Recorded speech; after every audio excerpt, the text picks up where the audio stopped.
आज हम लोग एक बहुत ही इंटरेस्टिंग टॉपिक के ऊपर बात करने वाले हैं कि आईटी कंपनी में लोगों को सैलरी कितना मिलता है।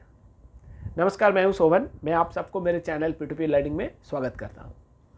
तो आईटी कंपनी में जनरली जो सैलरी होता है ना, वो ईयर्स ऑफ एक्सपीरियंस के ऊपर डिपेंड करता है। नाउ ये ईयर्स ऑफ एक्सपीरियंस को छोड़ के भी 2-3 और पैरामीटर होता है जिसके बेसिस पे किसी को थोड़ा ज़्यादा पैसा मिल सकता है अपने पीयर्स से, मतलब अपने जो भी बैचमेट्स है, जो भी फ्रेंड्स है, उससे थोड़ा ज़्यादा पैसा मिल सकता है। वो पैरामीटर क्या है वो हम लोग वीडियो के एकदम लास्ट में डिस्कस करेंगे, ठीक है। अभी हम लोग डिस्कस कर लेते हैं कि आईटी कंपनी में ऑन एन एवरेज मैक्सिमम लोगों को कितना सैलरी मिलता है, ठीक है। चलिए शुरू करते हैं।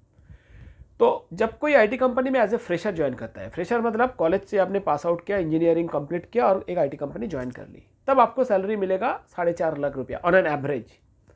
फिर जब उसका 2 साल का एक्सपीरियंस हो जाता है तब उसको सॉफ्टवेयर इंजीनियर में प्रमोट कर दिया जाता है और उसका सैलरी हो जाता है करीब करीब 6 लाख रुपया।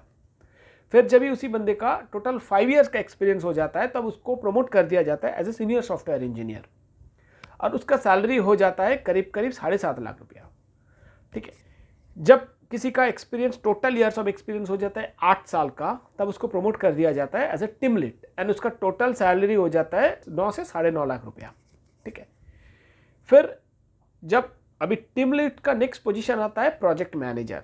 सो जब किसी का एक्सपीरियंस हो जाता है 11 साल या 12 साल, तब उसको प्रोजेक्ट मैनेजर का पोजीशन मिल जाता है एंड प्रोजेक्ट मैनेजर का जनरली सैलरी होता है 12 से 18 लाख के बीच में, ठीक है। अभी प्रोजेक्ट मैनेजर से सीनियर प्रोजेक्ट मैनेजर जाने के लिए थोड़ा टाइम लगता है, इसीलिए इसका रेंज भी थोड़ा ज़्यादा है, 12 से 18 लाख रुपया, ठीक है। तो generally project as a project manager 4 से 5 साल करने के बाद किसी को सीनियर प्रोजेक्ट मैनेजर या सीनियर मैनेजर मिल जाता है। तो सीनियर मैनेजर का जो सैलरी पैकेज होता है, रेंज होता है, वो होता है 18 से 24 के बीच में, ठीक है। अब सीनियर मैनेजर के बाद कोई कोई कंपनी में आ जाता है डिलीवरी मैनेजर, कोई कोई कंपनी में आ जाता है एसोसिएट डायरेक्टर, कोई कोई कंपनी में आ जाता है प्रोग्राम डायरेक्टर, ठीक है। तो जो भी है उसका पैकेज हो जाता है जनरली 24 से लेके 34 के बीच में, ठीक है। अभी उसके ऊपर जो भी जाता है वो लीडरशिप पोजीशंस हो जाता है, तो उसमें सैलरी जाता है आपका 40 के ऊपर। अभी 40 के ऊपर जब भी सैलरी जाता है तब उसका वेरिएबल पे भी थोड़ा ज़्यादा हो जाता है। वेरिएबल मतलब उसके परफॉर्मेंस के ऊपर वो पैसा मिलता है। तो ये तो हो गया आपका जेनरिक, ठीक है। अभी इसके ऊपर कुछ और पैरामीटर्स आते हैं जो हम लोग पहले बोल रहे थे। तो पैरामीटर्स ये है कि अब जब एज ए फ्रेशर ज्वाइन कर रहे हो कोई कंपनी में, तो आपका कॉलेज क्या है। तो कॉलेजेस का 3 कैटेगरी होता है, कैटेगरी 1, कैटेगरी 2, कैटेगरी 3। इंडस्ट्री में इसको बोलते हैं कैट 1, कैट 2, कैट 3। तो कैट 1 जो होता है वो होता है टॉप लेवल कॉलेजेस, जैसे IIT, IIM, ऐसे जो कॉलेजेस हो गया, उसका एक लिस्ट रहता है कंपनी के पास। अगर आप उसी कंपनी से आ रहे हो तो आपको थोड़ा ज़्यादा पैसा मिलता है, 10-20%, 30% ज़्यादा मिलता है उसको, ठीक है।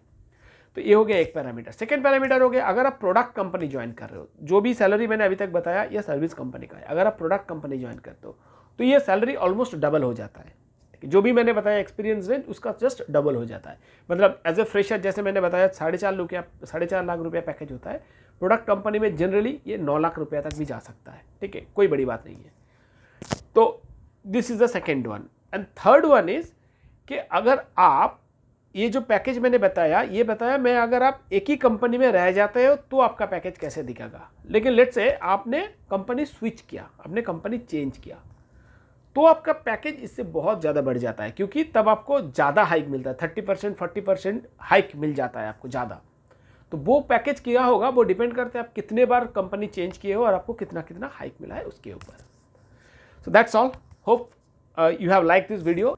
Thank you so much. जय हिंद।